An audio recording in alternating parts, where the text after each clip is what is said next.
Hello everyone, welcome back to my channel EduTalks with Medico. Myself Dr. Riya Mujumdar. Currently I am doing my internship at Bakura Sammiloni Medical College and Hospital. তো video thumbnail দেখেই তোমরা বুঝতে পারছো যে আজকের ভিডিওর বিষয়টি কি।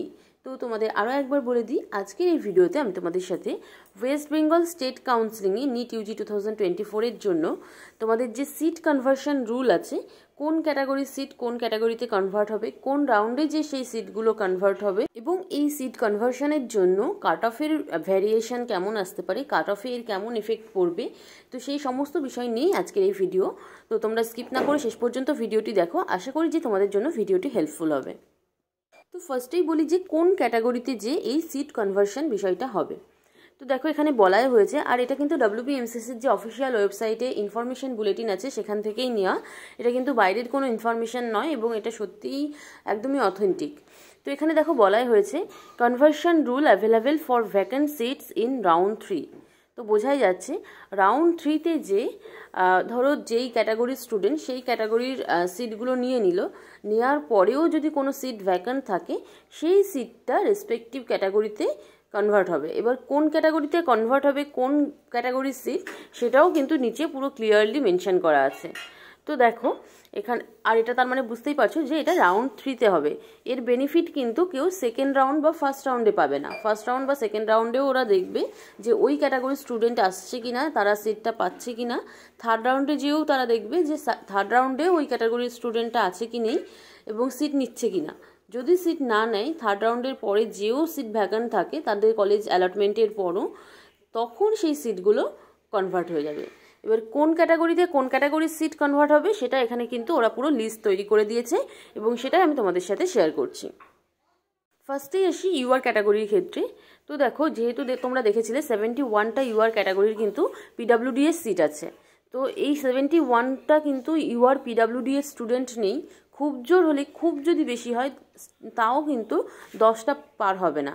তো প্রায় 61টা, 60টা 61টা এরকম সিট তোমাদের ইউআর PWDS সিট থাকবে, যেটা থার্ড রাউন্ডে যে কনভার্ট হয়ে যাবে ইউআর ক্যাটাগরিতে।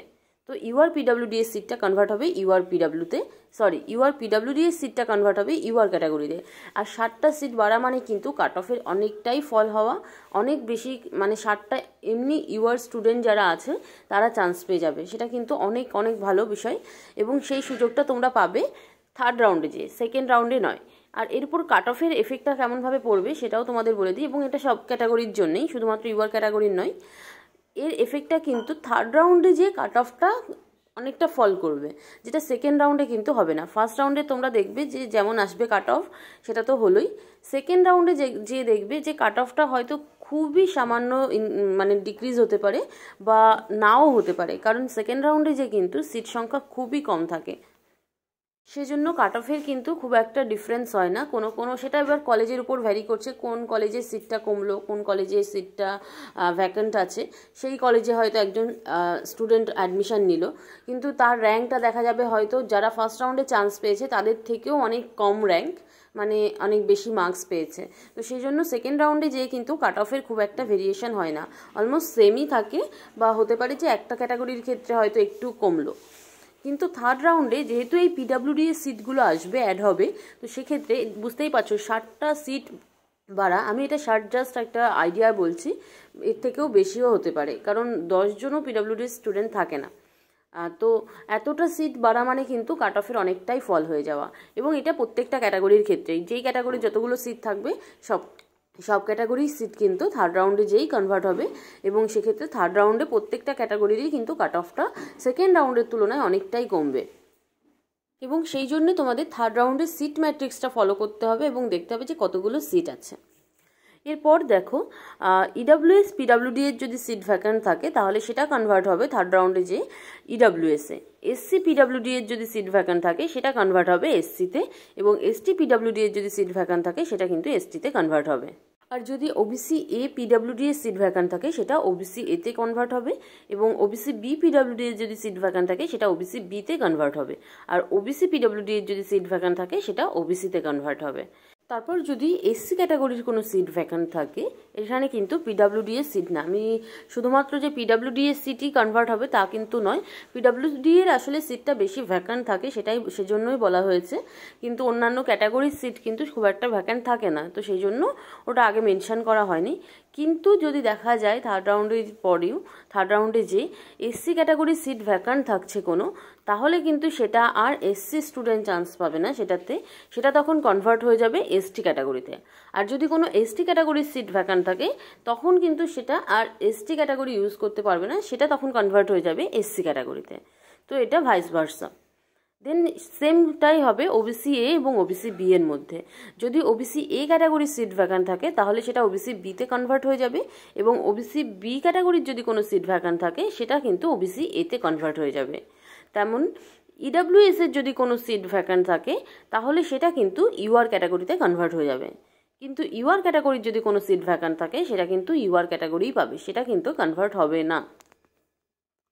ওরা পুরো লিস্টটাই তৈরি করে দিয়েছে যাতে তোমাদেরও বুঝতে সুবিধা হয়।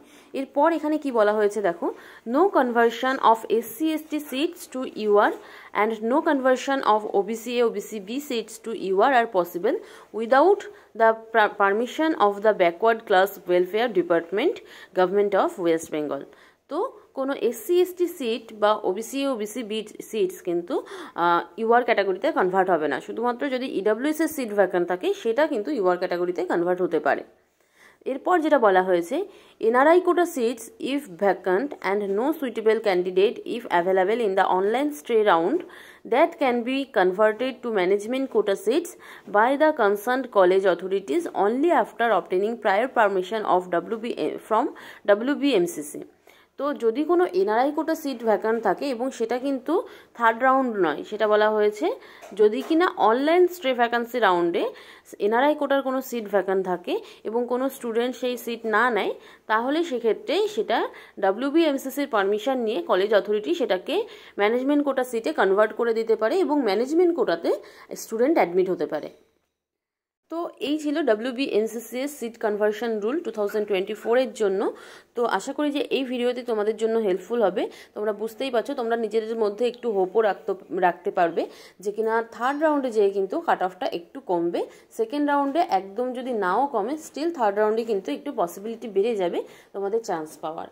তো আশা করি যে আজকের ভিডিওটি তোমাদের সকলের জন্য হেল্পফুল হবে। আর ভিডিওটি যদি ভালো লাগে তাহলে অবশ্যই কিন্তু লাইক, কমেন্ট এবং শেয়ার করতে ভুলো না। আর এইরকমই নিট কাউন্সেলিং রিলেটেড বিভিন্ন ইনফরমেশন পেতে অবশ্যই আমার চ্যানেলটিকে সাবস্ক্রাইব করো এবং সাবস্ক্রাইব করে বেল আইকনটি প্রেস করে রেখো যাতে আমি যখনই নতুন ভিডিও দিই তোমরা সাথে সাথে ভিডিওটি পেয়ে যাও। তো আজকের মতো ভিডিও এই পর্যন্তই, দেখা হচ্ছে নেক্সট ভিডিওতে। Thanks for watching.